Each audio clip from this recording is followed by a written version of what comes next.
ኣሕዋቱ ማኣድን ትቕረብ ኣብ ዘንጋር ቁመቱ ኩርስ ደሪቡ እዩ ኮፍ ዝብል ዝነበረ ንምንታይሲ ጸብለሊሉ ክረኣይ ስለ ዝደሊ ነዚ ዝበሉ ኣብ ገዛ እናሓጉ እንዳመድህን በራድ ኣፍቲ እንዳሜስ ብቆልዓኡ ፈልጦ ነይረ ዝበሉ ሰብ እዮም ባህጊ ወጋሕታ ንዝበሃል ጸሓፊ ነጊሮምዎ ንሱ ድማ ሰራም ጎረቤት ብዝብል ርእሲ ቅድሚ ዓመታት ኣብ ዝተሓተመ ጽሑፍ ኣዘንቲዩልና ቁልዕነት ኢሳያስ ኣፈወርቂ ኣብ ኣስመራ ገዛ ብርሃኑ እንታይ ይመስል ነይረ ይኮናን ክንደስስ ደሊና የግዳስ ንፖለቲካዊ ስብእንኡን ንትግራይ ዝርኤሉ መነጽርን ጥቕልል ኣቢላ ክትገልጽ ስለ ትኽእል ኢና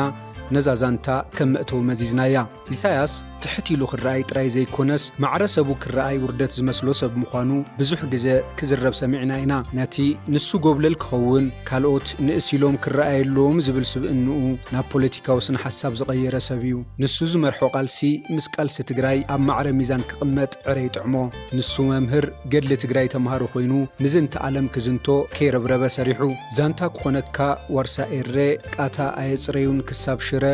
ሓቂ ክነግረካ ውላድ ሳዋ ተምሃሮ እዮም ነይሮም ክሳብ ሸዋ ዝብል ተረኽ ፈጢሩ ንወለዱታት ክሕልፍ ህርድግ ኢሉ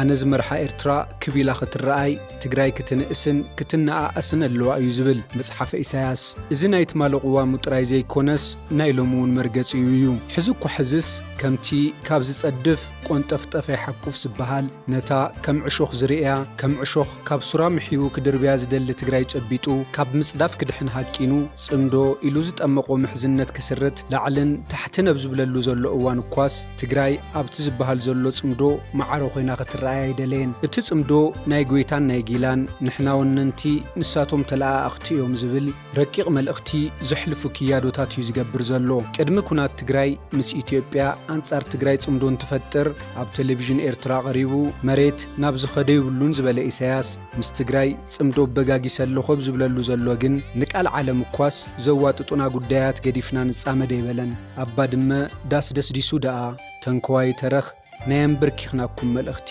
ክሕልፍ ተዓዘብና ምንተ ምሕዝነት ኢሉ ካብ ዝጎበጦም መሬታት ትግራይ ክለቅቕ ድሌታ የርኣየን እኳ ደኣስ ተጠሊዑ እቲ ሒዘዮ ዘለኹ መሬት ግዝኣተ እዩ ዝብል ኣዋጅ ንዓለም ነገረ እቶም ምሽርማምን ምቁርማምን መሬት ትግራይ ድቃሲ ኸልኣና እዩ ዝብሉ ዝነበሩ መጻምድቱውን ብዛዕባ እዚ ትሒመ ይበሉን የግዳስ በኣፈኛታቶም ኣቢሎም ሕልልበሉ መንግስቲ ኤርትራ ነቲ ሒዝዎ ዝነበረ ግዝኣት ትግራይ ገዲፉ ወፂኡ ኢሎም ብሓሶት ነቲ ጽምዶ ከጸባብቕዎ ፈተኑ ወራሪ ዝለቆ መሬት የለን እናበለ ተወራሪ ግን መሬቴ ናጻ ኮይኑ ኢሉ ከብሮ ሓምሓም ክወቅዕ ዝተረኣየሉ ፍሉይ ታሪኻዊ ፍጻመ ተዓዚብና ናይዞም ኣሳሰይቲ ጽምዶ ዝዓበየ ጌጋ ስልሒት ዝኸውን ግን ኢሳያስ ንትግራይ ናጻ ሃገር ክገብራ እዩ ዝብል ናይ እማን እምነት ሒዞም እንተኾይኑ እዩ ጥንክርቲ ክልል ትግራይ ምፍጠራ ጉሂዎ ድቃስ ዝሰኣነ ንምጥፍኣ ዓመታት ዝሃቀነ ዕድል ምስ ረኸበ ተጋሩ ጥንኩር እድር ኣቡነ ኣረጋዊ እውን ከይህልዎም ኢሉ ዝሓንጸጸ ኢሳያስ ሃንደበት ብፍቕሪ ትግራይ ሕቕቕ ኢሉ ናጽነታ ክጎናጽፋ እዩ ዝብሉ ተንተንቲ መጺኦም ኢሳያስን ዕላምኡን ግን ኣብ ጉዳይ ትግራይ ኣብ ሕዚ በጺሖም ዝቕይርዎ መርገጺ ክህልዎም ኣይኽእልን ኢሳያስ ሕቱ ሃገርነት ንኤርትራ ፍትሓውን ንቡርን ንትግራይ ግን ነውሪ ገይሩ ዝተንተኖ ገና ካብ ቡጊሓቱ ነይሩ ናይ ኢሳያስ ህግሓኤ ሕቶ ኤርትራ ናይ ባዕዳዊ መግዛእቲ ሕቶ እምበር ሕቶ ምንጻል ኣይኮነን ይብል እሞ ትግራይ ግን ካብ ኢትዮጵያ ንምንታይ ሕቶ ምንጻል ክተልዕል ከም ዘይብላ ከኣይትንትን ትግራይ ናጻ ሃገር ክትኸውን ዘድልይዋ ረቋሕታት ማለት እውን ቁጠባዊ ማሕበራውን ታሪኻውን ድሕረ ባይታ ይብላን እዩ ዝብል ኣብ ኣስመራ ዝርከብ ማእኸል ምርምርን ስነዳን ንታሪኽ ዘቐመጦም ሰነዳት መርሚሩ ነዚ ዝጸሓፈልና ፕሮፌሰር ሪቻርድ ሬድ እዩ እቲ ፕሮፌሰር ኣብ ዩኒቨርሲቲ ኣስመራ ታሪኽ ይምህር ዝነበረን ንርክብ ኤርትራን ትግራይን ዝምልከት ዓሚቑ ናይ ምርምር ጽሑፍ ዝጸሓፈን ሰብ እዩ ኣብ ጽሑፉ ኢሳያስን ንሱ ዝመርሖ ፖለቲካዊ ሰልፍን ከመይ ካብ ትግራይ ዝለዓል ሕቶ ሃገርነት ይነጽግዎ ጥራይ ዘይኮነስ ትግራይን ተጋሩን ካብ ጥንቲ ጥቅምቲ ጸላእቲ ኤርትራ ነይሮም እናበሉ ከም ዘዘንቱ ይገልጸልና ተጋሩ ኣብ ታሪኽ ብሃፄ ዮሃንስን ራእሲ ኣሉላን ተወኪሎም ንኤርትራ ይወሩን የንከላብቱን መንባሮም ዘዘንቱ ታሪኽ እዩ ተጻሒፉሎም ኣብ መጽሓፈ ኢሳያስ ተጋሩ ክእመኑ ዘይክእሉ ደቂ ሓወቦ ዝብል ፕሮፓጋንዳ ድማ ብስፍሓት ተዘሪኡ ፍረፍሪዩ ነዚ ምርኣያ ዝኸውን ስምዖን ብርሃነ ዝበሃል በዓል ዓዲ ንፋስ እዩ ፕሮፌሰር ሬይድ ብዛዕባ ርክብ ትግራይን ኤርትራን ሓቲትዎ እንትምልስ ተጋሩ ኩሉ ሻብ ናብ ኤርትራ ዝመጹ ክዘምቱን ክዕንውን እዮም ኣቦ ሓጎታትና ኣይትእመንዎም ኢሎምና ነይሮም ክእመኑ ዘይክእሉ እዮም ክብል እዩ ዝምልስ እዚ ኢሳያስ ኣብ ልዕሊ ተጋሩን ትግራይን ደይመደይሉ ዘጓሃሮ ደቂ ማይ ጠላሚት ዝብል ተረኽ ፖለቲካዊ ዕላማ ዝሓንገጠ እዩ ትግራይ መናሓንሕቲ ጥራይ ከይኮነትስ እናደጋገመት እትወርር እትክሕድን እትጠልምን ተገይሩ ንሓዋሩ ኣብ ስነ ልቦና ኤርትራውነት ክትውቀጥን ምግባር ዝተወጠነ እዩ ናይ ዘለዓለም ደመኛታትና እዮም እሞ ንሓዋሩ ነጥፋእዮም ንዝብል ህንዳሴ ኢሳያስ አፈወርቂ ዝተነጸፈ ጉዝጓዝ ታሪኽ እዩ ብፍሉይ ንትግራይ ከዳዕን ጸላኢትን ገይሩ ዝርኢ ኢሳያስ ንዓለም እውን ጠሊማትና ብዝብል መርኣይ ከም ዝጥምታ ሳልሕ ኦኖር ይነግረና ሳልሕ ፖሊሲ ወጻኢ ኤርትራ እንታይ ይመስል ብዝብል መጽናዕታዊ ጽሑፍ ዝሕተመ ምሁር እዩ ናይ ኤርትራ ናይ ወጻኢ ርክባት ፖሊሲ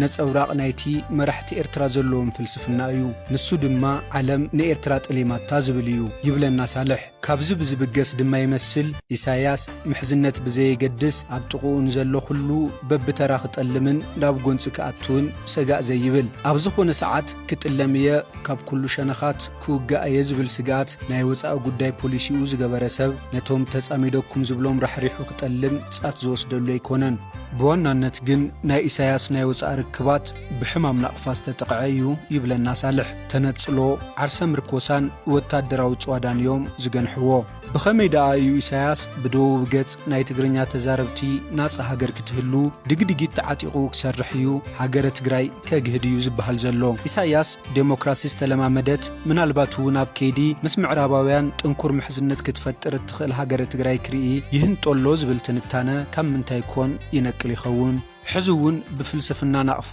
ብጥቡቕ ምስጢራውነት ብወታደራዊ ግበረይ ትግበር ንኤርትራ ቀጥቂጡ ዝገዝእ ዘሎ ኢሳያስ ጨና ዲሞክራሲ እትፈልጥ ሲቪል ምሕደራ ክትተክል እትኽእል ናይ ትግርኛ ተዛረብቲ ናጻ ሃገር ከግህድ ከም ዘይደሊ ፍሉጥ እዩ ልዕሊ ኩሉ ድማ ትግራይ ይትረፍ ሃገር ኮይናስ ጥንክር ኢላ እውን ልኡላውነት ኤርትራ ናይ ህላወ ስግኣትያ እዩ ዝብል መጽሓፈ ኢሳያስ አፈወርቂ ብደቡብ እትድኮን ሃገረ ትግራይ ሕቶ ዓባይ ትግራይ ክተልዕልያ ዝብል ስጋት ብግልጽ እዩ ዝቐርብ መፈራርሑ ኮይኑ እኳስ ተደሪፉሉ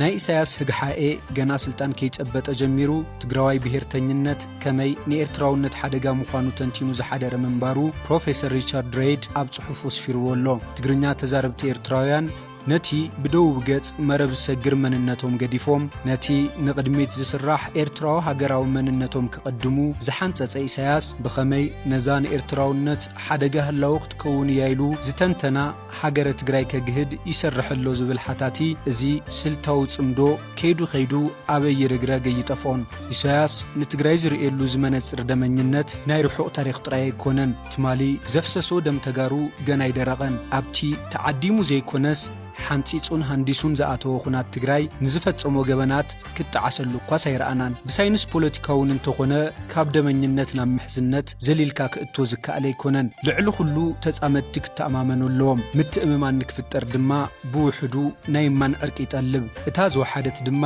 ንዝፈጸምካዮም ግፍዕታትን ገበናትን ኣፍሉጦ ሂብካ ይቕረታ ምሕታት እያ እታ ካልኣይቲ ዝነኣሰት ተግባር ድማ ንመጻምድትኻ ብማዕረ ምርኣይ ንልኡላዊ ግዝኣታቱ ምኽባር እያ ኢሳያስ ግን ነዘን ዝነኣሳረ ቆሕታት እኳስ ክገብር ይደለየን ኣብዚ ሕዚ እዋን ሓቀኛ ፖለቲካ ኢሳያስ ናቱን ናይ ስርዓቱን ትንፋስ ምሕዳር ሰርቫይቫሊዝም እዩ በዚ ምኽንያት ድማ ኣብ ዝኾነ ሰዓት ነቲ መጻምደይ ዝብሎ ራሕሪሑ መሓዛ ክቕይር ዝኸብዶ ኣይኮነን ዘማኽሮ ኾነ ዘፍቅዶ ቤት ምኽሪ ከምዚልካ ነርካ ኢሉ ዝውጥሮ ሚድያ እቲ ቅድም ውሳነኻ ኣበይ በጽሐ ዝብሎ ሲቪላዊ ትካል ዘይብሉ ኢሳያስ ነቲ በይኑ ዘበገሶ ጽምዶ በይኑ በቲንዎን ተሓድር ሓታት የብሉን እምበርከስ ከምዚ ዝኣመሰለ ትካላት እንተዝህሎ ንህዝቢ ኤርትራ መሓሾ ብዙሕ ተቓሊሱ ናጽነት ዝጸምአ ህዝቢ ኤርትራ ሕዚ እውን ኣብ ባርነት ስርዓት ኢሳያስ እዩ ዘሎ 34 ዓመታት ንኤርትራ ከም ናይ ውልቀ ኻንሸልኡ ዓጺኡ ካብ ዓለም ነጺሉ ንኤርትራውያን ኣብ ሕሱም ባርነትን ስቃይን ዘንብሮም ዘሎ ኢሳያስ ንትግራይ ናጽነት ከምጻላ ከም ዘይክእልን ከም ዘይደልን ታሪኹ ኮነ ትንታንኡ ምስክር እዩ ሰላም